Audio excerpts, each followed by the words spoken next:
বিসমিল্লাহির রহমানির রহিম। ভিউয়ার্স, আসসালামু আলাইকুম। আজকে আমি অনেক সাধারণ একটা রান্না শেয়ার করব আপনাদের সাথে, ডিম ভুনা। মাঝে মাঝে সাধারণ রান্নাগুলো অসাধারণ হয়ে ওঠে যদি একটু যত্ন সহকারে রান্না করা হয়। আজকের রেসিপিটা যারা নতুন রাঁধুনি আছেন তাদের জন্য অনেক সহজ করে ডিম রান্নাটা করেছি। অল্প উপকরণে এই রান্নাটা খেতে কিন্তু অনেক মজার। আমি প্রথমে কয়েকটা আলু ভেজে নেব। প্যানে একটু তেল দিলাম, চুলাটা অন করেছি। আমি সামান্য একটু লবণ আর হলুদ দিয়ে একটু ভেজে নেব আলুগুলো। এ পর্যায়ে আমি ডিমটাও ভেজে নেব। 4টা ডিম আমি সিদ্ধ করে নিয়েছি। সামান্য একটু গোল্ডেন হয়ে আসা পর্যন্ত আমি ডিমটা ভেজে নেব। বেশি ভাজলে ডিমের ওপরে স্কিনটা শক্ত হয়ে যায়। তো আমার ডিমটা আমি তুলে নিলাম আর আলুগুলো আরও একটু ভেজে নেব, একটু ব্রাউনিশ কালার হয়ে আসা পর্যন্ত। আলুটাও আমার ভাজা হয়ে গেছে, আমি তুলে নিচ্ছি। আর সেম প্যানে আমি রান্নাটা করব। দিয়ে দিচ্ছি 2টা সাদা এলাচ আর 2 টুকরো দালচিনি। মশলাগুলো একটু ফুটে আসা পর্যন্ত একটু ভেজে নেব, একটা সুঘ্রাণ বেরিয়ে আসা পর্যন্ত। আর এই পর্যায়ে অ্যাড করব স্বাদমতো কাঁচামরিচ, 1 কাপের মতো পেঁয়াজ আর একটু আদা রসুন পেস্ট।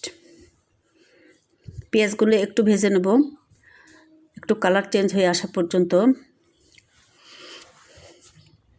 আর এ পর্যায়ে আমি মশলা অ্যাড করব। একটু পানি দিয়ে দিলাম আর স্বাদমতো লবণ, হলুদ, ধনিয়া জিরের গুঁড়ো দিলাম 1/2 চা চামচ, দিয়ে একটু নেড়েচেড়ে ভেজে নেব।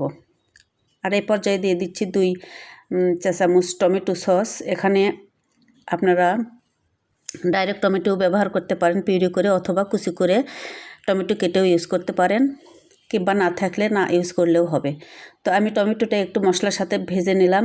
আর এই পর্যায়ে আলু দিয়ে আমি আলুটাকে সিদ্ধ করে নেব। একটু নেড়েচেড়ে আলু সিদ্ধ হওয়ার জন্য পানি দিয়ে দেব। খুবই সিম্পল একটা রান্না এবং অনেক সহজে রান্নাটা করা যায় এবং খেতে কিন্তু ভীষণ মজা হয়। তো এই পর্যায়ে নেড়েচেড়ে আমি আলুগুলো সিদ্ধ হতে দেব ঢেকে। ঢাকনা খুলে আমি চেক করে নেব আলুগুলো আমার সিদ্ধ হয়ে গেছে এবং যে পরিমাণ পানি দিয়েছিলাম আমার পানিগুলো শুকিয়ে গেছে। তো আমার রান্নাটা শেষের মধ্যে এ পর্যায়ে আমি ডিম অ্যাড করে দেব। আর ডিমটা একটু নেড়েচেড়ে মিশে আমি আবারও একটু পানি দেব গ্রেভির জন্য। এ পর্যায়ে আপনারা যদি পাতলা ঝোল পছন্দ করেন আর একটু পানি অ্যাড করতে পারেন। তো আমি একটু মাখামাখা অবস্থায় নেমে নেব, সেই জন্য অল্প পরিমাণে পানি দিলাম। পানি দিয়ে আবার নেড়েচেড়ে ঢাকনা দিয়ে স্লো হিটে আর মিনিট 5 রান্না করে নেব। এতে করে আমার ঝোলটা পছন্দ মতো হয়ে আসবে। তো আমার রান্নাটা প্রায় শেষের মধ্যে, আমি এরকমই নেমে নেব। আর এই পর্যায়ে লাস্ট পর্যায়ে আমি 1 চামচ ঘি দিলাম এক্সট্রা একটা ফ্লেভারের জন্য। ঘিটা একেবারে অপশনাল। তো এভাবেই সহজেই হয়ে গেল আমার ডিম ভুনা।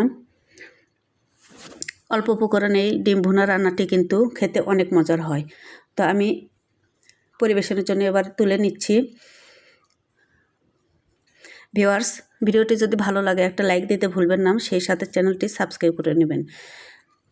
আর এরকম সহজ সহজ রেসিপি পেতে আমার ফেসবুক পেজটিও ফলো করে রাখবেন। সম্ভব হলে ফ্রেন্ডস অ্যান্ড ফ্যামিলির সাথে শেয়ার করবেন। আজকে আর নয়, আল্লাহ হাফেজ।